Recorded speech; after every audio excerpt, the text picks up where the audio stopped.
This is Buddy Buchanan with the Leader in Times bringing you today's news, Sunday, June 11th, 2017. Estes, raise income taxes or make Western Kansas schools close. When lawmakers in Topeka get desperate for cuts or additional revenue in a tough economy, their gaze always seems to go west. From increased taxes on farmers and other Western Kansas industries to closing down rural schools, Eastern solutions usually involve sacrifice from someone else. While the issue was recently put to bed after the Kansas legislature overrode Governor Sam Brownback's veto on an income tax increase to solve the state's financial crisis, that didn't keep some lawmakers from grasping at straws in the 11th hour by suggesting small schools in Western Kansas should be closed during a late-night debate in the Senate.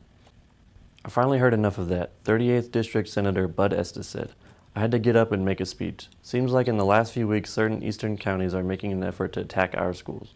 That night, one of those guys got up and said it was time to close schools in Western Kansas. I had enough of it.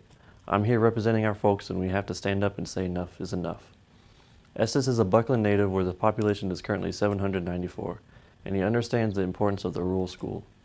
He also knows the devastation it would cause to close down schools, making rural communities less attractive to families, and virtually killing the concept of the small town, Estes said. As the economy proves, those families will come back to the farms, but if there are no schools, there won't be anyone to work the crops because their children will not be able to attend a local school.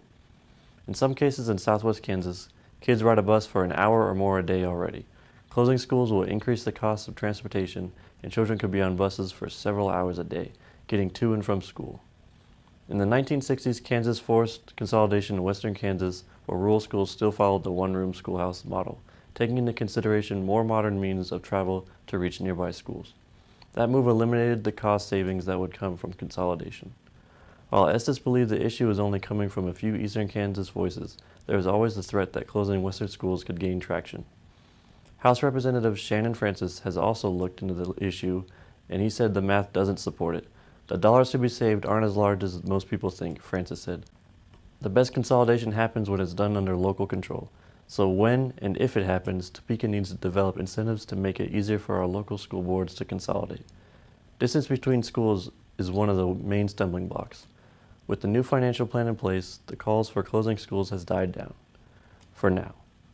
When facing ideas like taxing farm machinery and closing western Kansas schools, Estes said the new income taxes at least involved everyone, including eastern Kansas.